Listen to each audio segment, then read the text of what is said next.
Assalamualaikum warahmatullahi wabarakatuh. Selamat pagi. Perkenalkan, saya Dr. Hewan Novarina Sulsia Istain Ningtyas, dosen program studi pendidikan Dr. Hewan, Universitas Pendidikan Mandalika. Fokus pengajaran saya di bidang anatomi dan patologi veteriner. Salah satu mata kuliah yang saya ampu yaitu anatomi osteologi dengan bobot 3 SKS, 2 SKS untuk perkuliahan dan 1 SKS untuk praktikum. Anatomi osteologi merupakan mata kuliah wajib pada semester 2 yang mempelajari tentang susunan tulang atau osteo pada rangka tubuh hewan. Istilah anatomis yang digunakan dan bentukan-bentukan pada masing-masing tulang yang ada di rangka tubuh hewan. Luaran yang diharapkan setelah mengikuti perkuliahan ini adalah mahasiswa menguasai istilah-istilah di bidang anatomi, mampu membedakan bagian-bagian osteo pada masing-masing tulang penyusun rangka tubuh hewan, mampu mengaitkan ilmu osteologi dengan bidang diagnostik dan mampu membedakan dengan bentukan tulang pada hewan yang lain.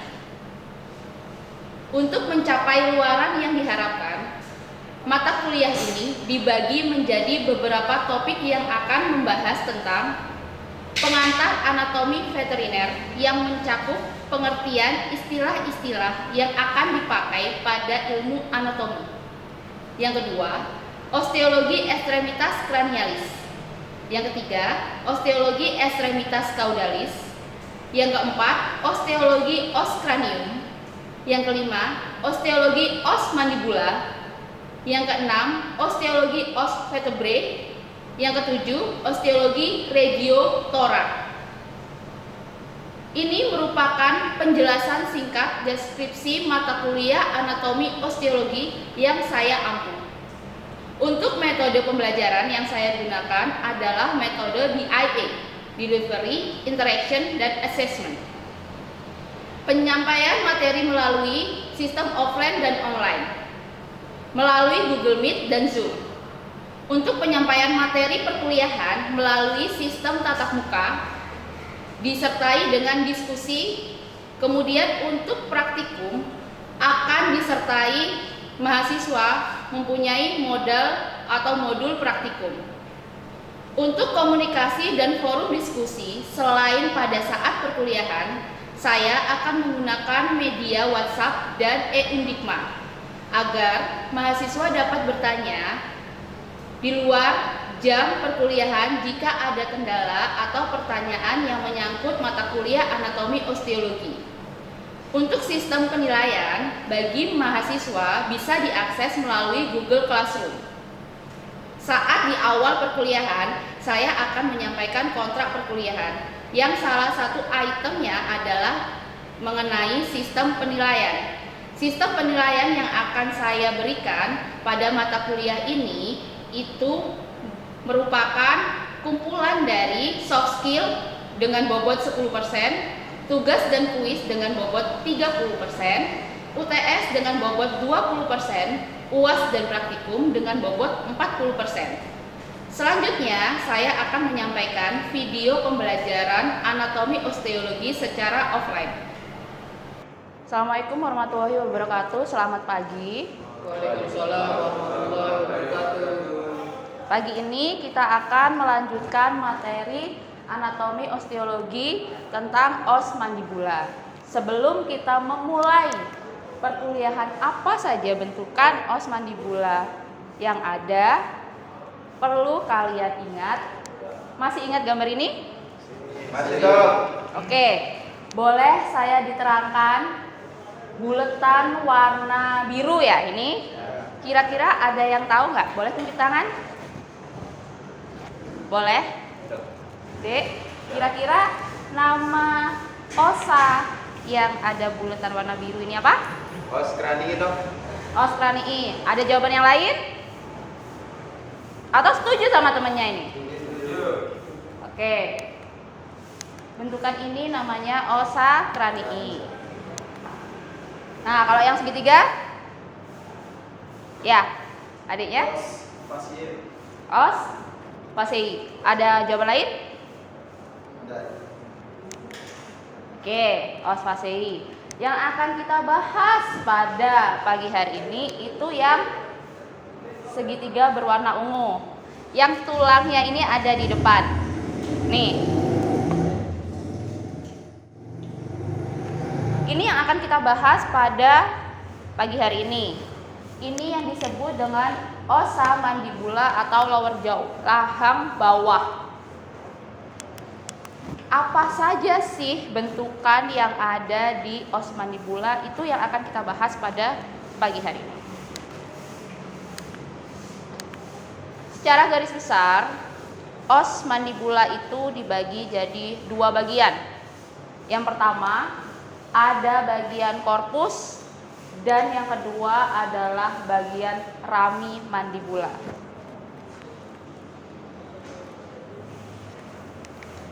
Bagian korpus itu adalah bagian yang memanjang dari arah kranial sampai arah kaudal.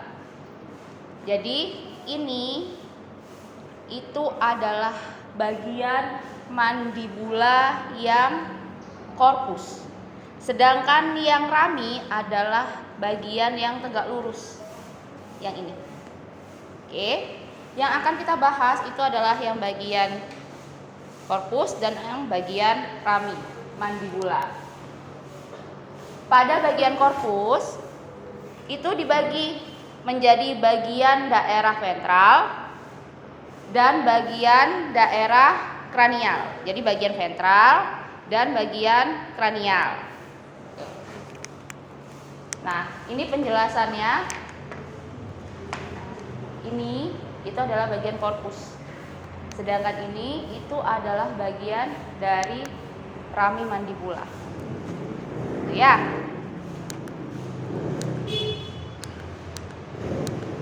Oke. Pada bagian korpus itu yang kranial, kita bahas yang kranial dulu ya, satu-satu. Yang pertama itu ada pars incisiva, kemudian ada pars molaris, yang ketiga adalah foramen mentale. Pars incisiva itu adalah bagian yang membentuk mentum atau dagu. Ingat, pada hewan pun membentuk mentum atau dagu. Jadi nggak cuma manusia aja yang punya mentum atau dagu. Pada bagian dagu dari hewan itu yang ditumbuhi dentes incisivum dan dentes caninus. Dentes caninus ini hanya tumbuh pada hewan-hewan karnivora atau biasa kita sebut dengan gigi taring ya. Betul, gigi taring.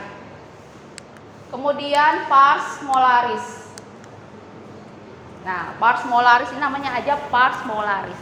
Berarti molar yang ditumbuhi oleh gigi atau dentes molar, gitu ya.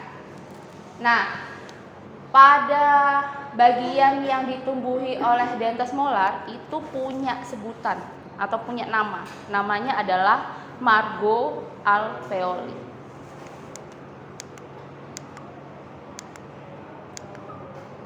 Nah, karena dentesnya pada hewan ini ada yang incisivum, ada yang molar atau premolar.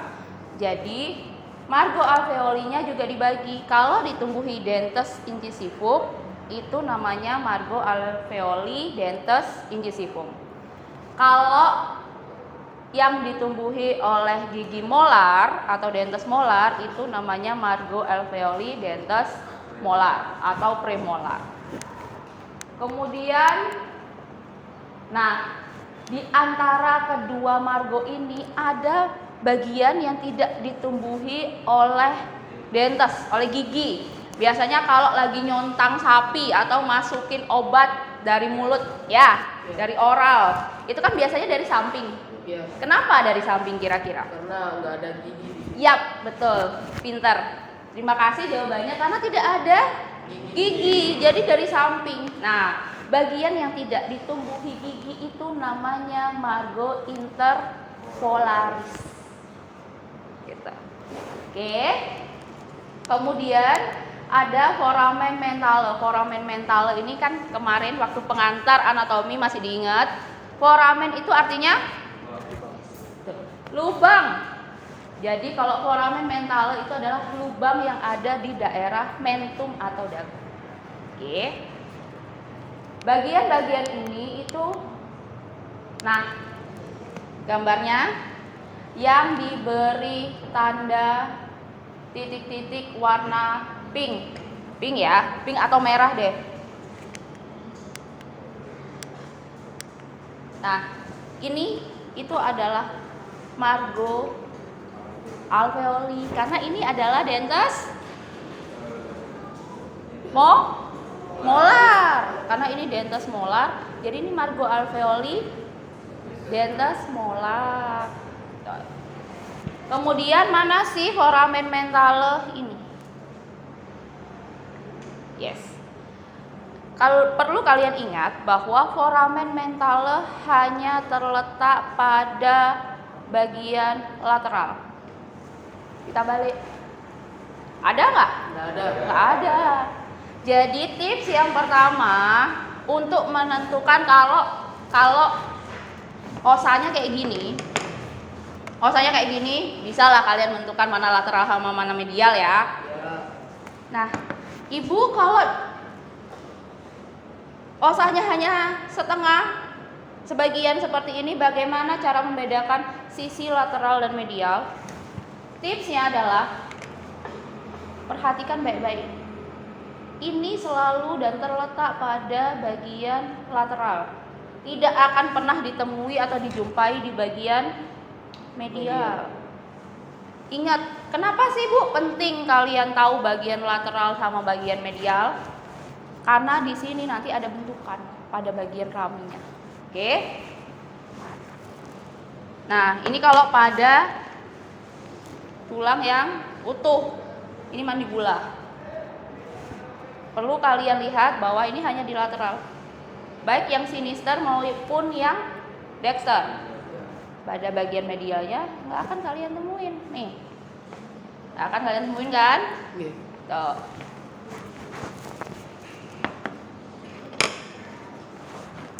Kemudian ada margo interpolaris.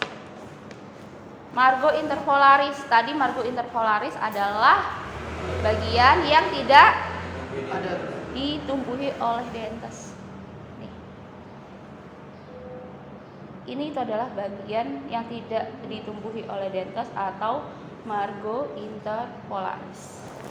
Nah, kalau ibu itu nggak ada giginya, maunya ada giginya, nih. Jadi bagian ini itu adalah margo interpolaris. Oke.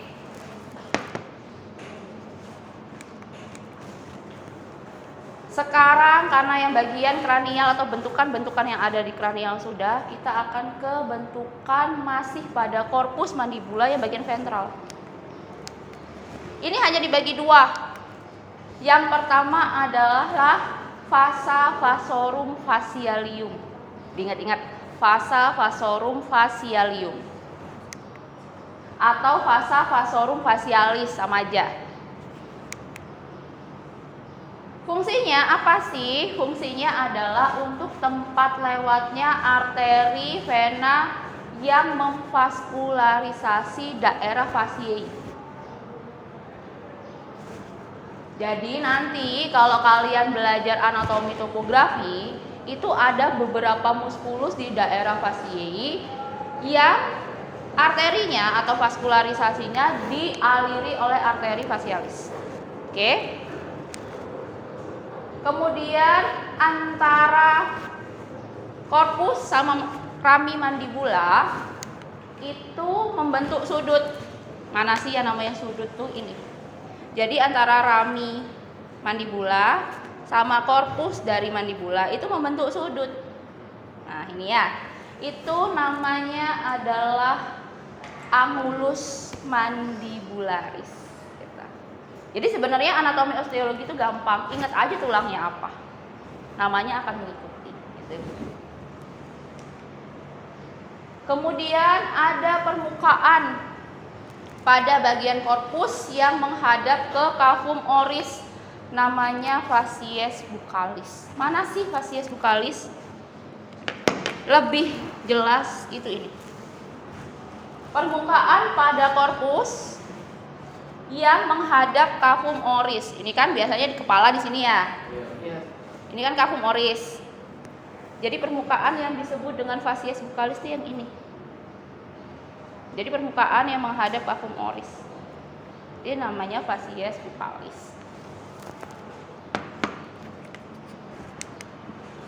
Nah ini.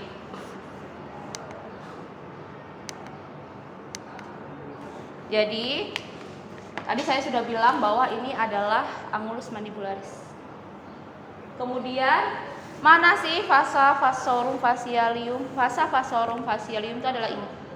Jadi kalau kalian memegang mandibula, itu akan terlihat legokan setelah angulus mandibularis ini. Itu namanya adalah vasa vasorum facialium. Ada yang mau pegang? Atau ada yang mau pegang? Boleh, silakan. Ini akan terbentuk perbedaannya, Dek. Dilekukan yang ini, Bu? Ya, jadi dilekukan yang ini itu namanya vasa vasorum facialium atau vasa vasorum facialis. Boleh dipegang.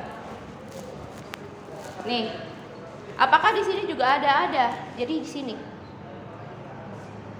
itu adalah vasa vasorum facialis atau vasa vasorum facialium. Oke? Sampai di sini sebelumnya saya lanjutkan. Ada pertanyaan?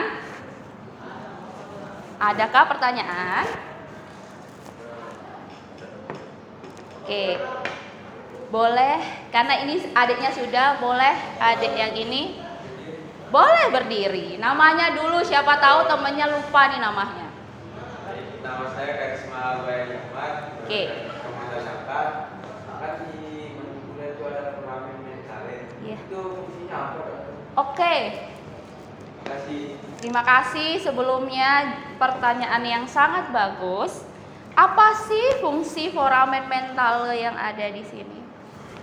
Fungsi dari foramen mentale yang ada di sini itu adalah tempat untuk keluarnya arteri vena yang akan memvaskularisasi pada bagian ventral dari mandibula. Jadi ini tuh tempat keluar masuknya arteri vena. Gitu. Ada lagi pertanyaan? Oke, silakan. Adik yang di depan. Selamat pagi, Dokter. Nama saya Madana. Oke. Saya akan bertanya, regio tempat tumbuhnya gigi disebut? Oke. Regio tempat tumbuhnya gigi. Pada hewan ruminansia ada dua regio. Regio yang tidak ditumbuhi gigi sama regio yang ditumbuhi oleh gigi. Pada bagian yang ditumbuhi oleh gigi namanya tadi adalah margo alveoli atau margo alveolaris.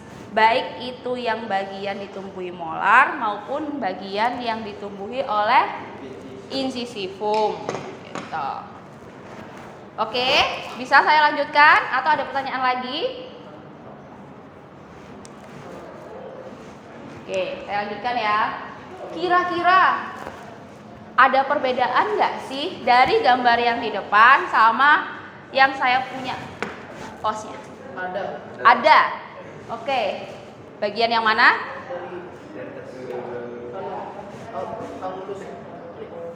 Apa? Boleh?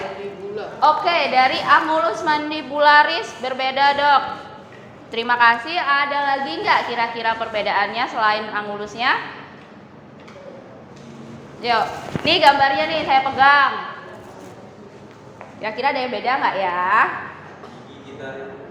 Oke, gigi taringnya pada bagian kranial. Kalau yang pada ruminansia itu tidak tumbuh, hanya tumbuh pada hewan-hewan karnivora ini gigi taring itu ini. Nah, Ini kan nggak ada ditungguin kan? Oke, terima kasih. Ada lagi nggak kira-kira yang berbeda? Ayo, ada? Sama ini? Oke. Ada beberapa perbedaan memang pada hewan ruminansia sama hewan karnivora. Yang pertama itu kalau pada ruminansia jelas dia membentuk amulus mandibularis. Kalau pada karnivora dia membentuk prosesus. Nah, iya dia berbentuk prosesus amularis namanya. Jadi kalau ini amulus mandibularis, kalau yang pada hewan karnivor itu namanya prosesus amularis. Fungsinya itu ada fungsinya loh. Fungsinya kalau prosesus amularis, kalian tahu bahwa hewan-hewan karnivora itu makannya adalah daging dan dia adalah pemangsa. Jadi dia butuh mandibula atau lower jaw yang lebih kuat dibanding dengan yang ruminansia. Karena dia nantinya akan mengoyak mangsanya atau bahan makanannya sehingga dia butuh tautan muskulus yang menggerakkan mandibula ini itu supaya lebih kuat kedudukannya. Nah, itu kaitannya sama prosesus amularis. Oke. Kemudian tadi saya sudah kasih clue untuk membedakan antara lateral dan medial. Buat apa sih fungsinya? Untuk mengetahui bagian luar dari ini, dari mandibula. Oke, untuk mengetahui bagian luar dari mandibula. Karena kenapa? Karena pada bagian lateral dari mandibula itu ada namanya fossa. Nah, ini yang dinamakan fossa masseterica. Yes, ini fossa masseterica. Akan berbeda dengan fossa yang ada di bagian medial namanya. Jadi kita akan bahas pada rami mandibula. Oke. Bahasan yang kedua itu adalah bagian dari mandibula yang rami. Terletak di bagian kaudal. Oke. Kaudal. Karena ini kranial, berarti ini kaudal. Mengarah ke arah ventral, dari dorsal ke ventral. Apexnya itu ada prosesus coronoideus namanya. Jadi ada prosesus namanya prosesus coronoideus. Kemudian ada tempat persendian namanya condylus mandibularis. Nah, mana sih prosesus coronoideus dan mana itu condylus mandibularis? Ini patah ya, jadi kita pakai yang ini aja. Apex, puncak, itu ada yang namanya prosesus coronoideus. Nah ini, jadi ini, itu adalah prosesus coronoideus. Sedangkan tempat kedudukan persendian yang menghubungkan antara mandibula dengan ossa cranii atau os cranium itu ini. Bentukan ini itu namanya condylus mandibularis. Jadi ini prosesus, ini condylus. Di antara keduanya itu ada bentukan namanya incisura mandibularis. Jadi di sini tuh ada incisura mandibularis. Prosesus coronoideus, condylus mandibularis dan incisura sama pun dengan yang ini, tapi ini karena patah ya. Jadi ini sebenarnya ada juga prosesusnya yang ini.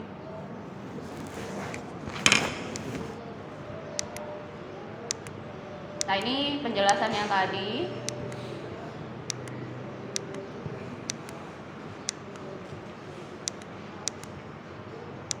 Kemudian kita akan masuk ke bagian ventral.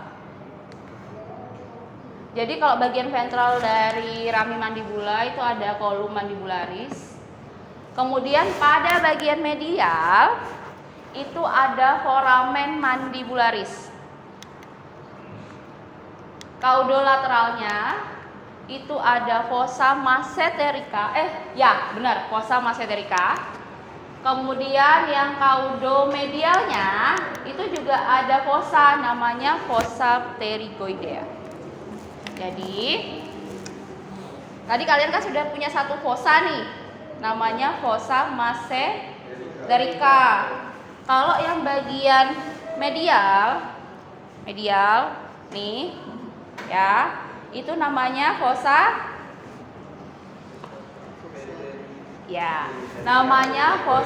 pterygoidea. Itu kenapa kalian harus tahu bahwa di sini ada foramen mental. Karena di medial ada foramen mandibularis. Nih, saya kasih yang setengah deh. Ini karena setengah lebih gampang. Kalau yang di depan, ingat-ingat aja.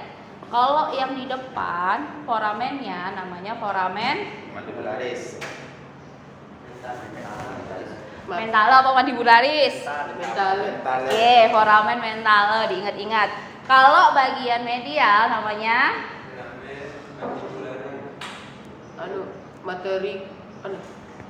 materika.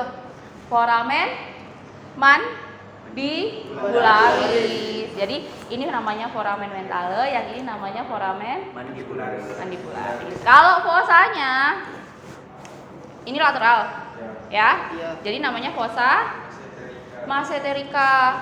Kalau yang medial namanya Fossa pterygoidea. ya, fossa pterygoidea namanya. Oke. Jadi kalau kalian hanya dikasih preparat setengah kayak gini, kalian sudah harus bisa membedakan, karena tadi kita sudah tahu clue-cluenya, mana membedakan lateral dan mana membedakan bagian medial.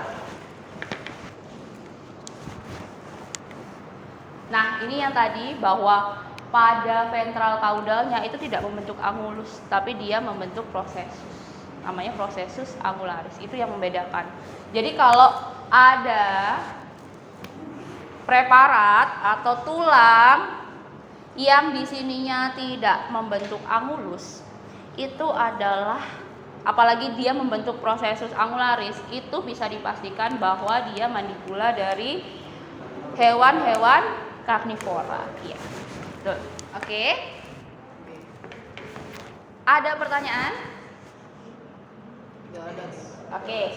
Terima kasih untuk pertemuan pada pagi hari ini. Kurang lebihnya saya mohon maaf. Kalau misalnya ada yang mau didiskusikan, selebihnya di luar kelas atau ada pertanyaan yang kurang jelas, kalian menemukan sebuah kasus di lapangan, silakan memanfaatkan media diskusi yang sudah kita buat, yaitu dari e-Undikma atau via WhatsApp. Oke? Ibu. Saya akhiri pertemuan ini. Terima kasih. Wassalamualaikum warahmatullahi wabarakatuh. Selamat pagi.